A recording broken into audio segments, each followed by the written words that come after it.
There is nothing wrong with coping. Hear me once and hear me twice when I say this. There is nothing inherently wrong with coping. As a matter of fact, I've spent more of my life in the state of coping than I have in a healing state, right? For as many years as I've been on my healing journey, I've been 2 or 3 times as much within a state of coping. And so when I put out messages like this, my only intention, my heart's desire is that you come to a clear understanding of where you are as an individual's coping, and I make it so clear what it looks like to be in a state of healing, and I can hopefully bridge that gap for you, right? Give you the tools necessary to go from where you are to where you actually want to be. Because anybody who is in a state of coping does not want to cope, right? Not at a conscious level. We might have subconscious reasons why we stay in a state of coping as opposed to true healing. But nobody at a conscious level, nobody's spirit yearns and desires to cope through life. All of us want a fulfilled life. Therefore, we want to heal. And we don't just want to heal just to be in a quote unquote healing journey. We want to get back to a state of wholeness, right? I've actually started calling it the wholeness journey because it's not about the healing. The healing is a process.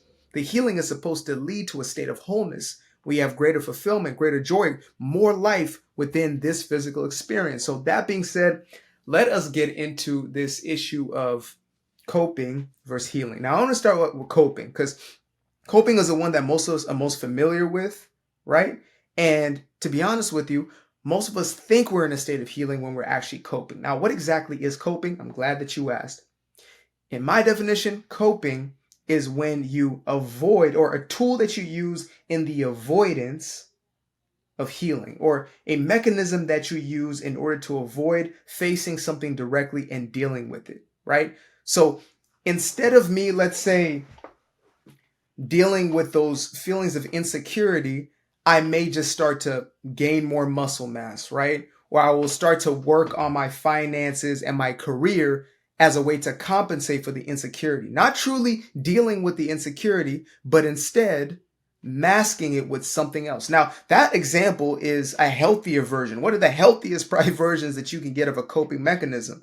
For most individuals, it's going to be an addiction, right? A vice, something that is actually taking away from your life experience, right? That is draining and sucking the life out of you, literally. So you might find yourself coping with a chemical substance, right? A drug. You might find yourself coping through toxic relationships. You might find yourself coping through corn. You know what I'm talking about. We can't say that on YouTube no more, so I'm going to just say it that way.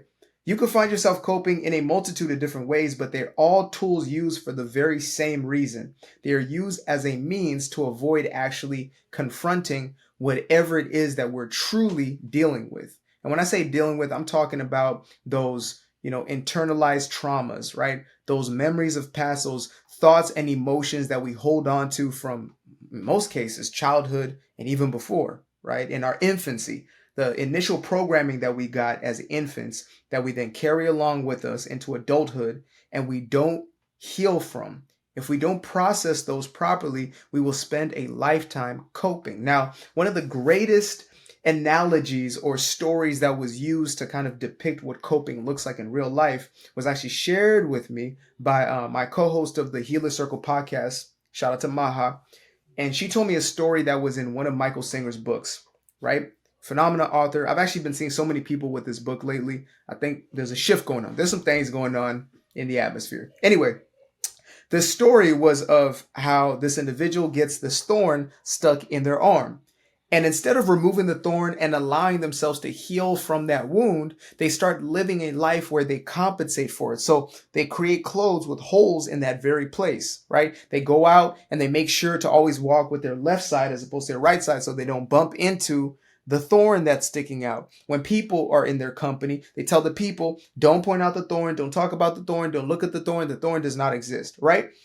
Instead of actually taking the thorn out, doing the logical thing to most of us, and letting that arm heal, they are keeping that thorn intact and creating a life around it while the infection or the actual wound gets worse and worse and worse. And so they have to create a greater and greater barrier. Now, this is what happens when it comes to our emotional triggers, right?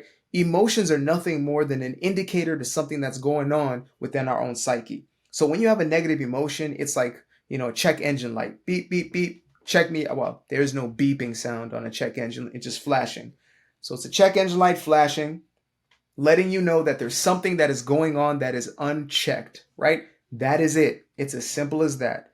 We make it out to be so many other things, but that's truly all it is. And so instead of allowing that indicator to do its job, we ignore the indicator, right? We blame the indicator. We shame the indicator. We try to overcome the indicator as opposed to using it for its greater purpose and intention, which is indicating us that, hey, your thought process is off right now. You know, you're thinking destructive thoughts. You're thinking thoughts that are attracting things to you that you would not desire, right? We have a frame of reference or beliefs that we're bought into that are destructive as opposed to constructive. That's what those negative emotions are indicating to us. Something is off. Let's get that thing checked, right?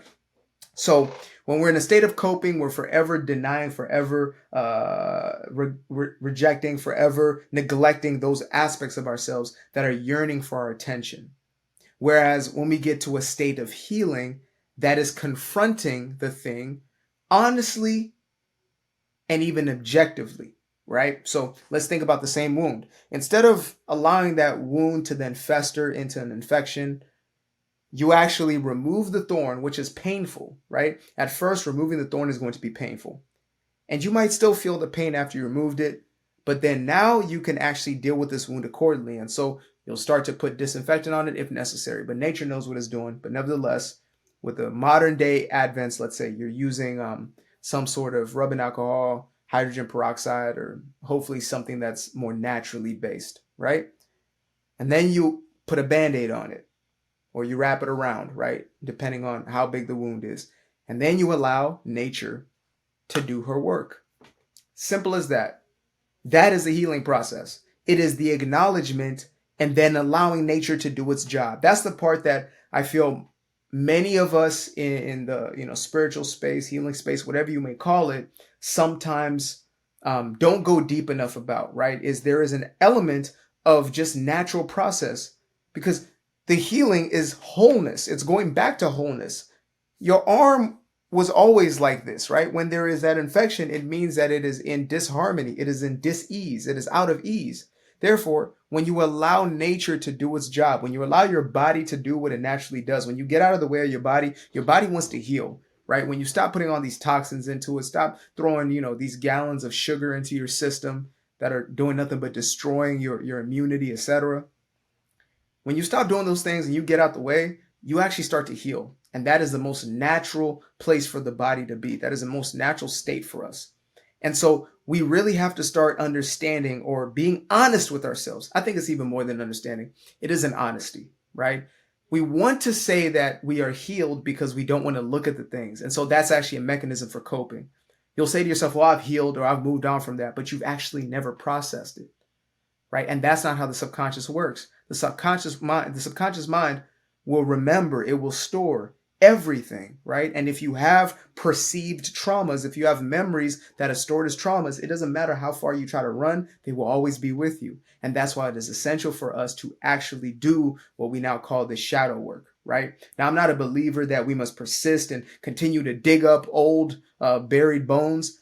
That's not what I'm talking about here. I'm not talking about this kind of modern psychiatrist approach, right? Where we're trying to treat it with a drug or treat it with talk therapy for 20, 30 years. What I'm talking about is confronting what has gone on, to go through the process, the natural process of acceptance, of forgiveness of self and others, right? And then allowing new thoughts, new intentions, you consuming different things, therefore you're becoming different. Like, all of these are a part of the healing process. But if you are simply in a state of avoidance in any shape or form, doesn't matter what you are doing on the external. You could be the best looking individual in the world. You could have built yourself up to be the Mount Rushmore of human beings, but it will all be for nothing if you do not acknowledge and allow yourself to heal. Allow yourself to have those wounds repaired, right? I lived a majority of my life with feelings of inadequacy, feeling I wasn't enough. I was raised in this religious confine that had me thinking that I was broken, flawed, fallen, that there was something inherently wrong with me, that I was not good enough for the love of God unless I accepted these stipulations and these rules. That was my belief system. And so I carried that with me for years, decades even, until I finally allowed myself to step into this process of healing, which is letting life do its work, right? Again, the body wants to heal. It wants to heal. Your emotional body wants to heal, but you have to allow it to. You have to get out the way. You have to step out the way. You have to surrender, which is a scary sentiment for most of us who have felt this need for control our entire lives, right? When you feel powerless, you try to gain a sense of control as opposed to allowing.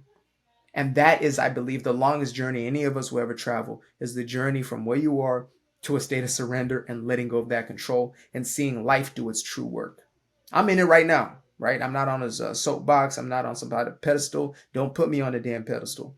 That ain't it. Put your damn self on your own damn pedestal, right? But that's where we are. And before I wrap today, I want to plug my first published book, Doing Me Guilt-Free.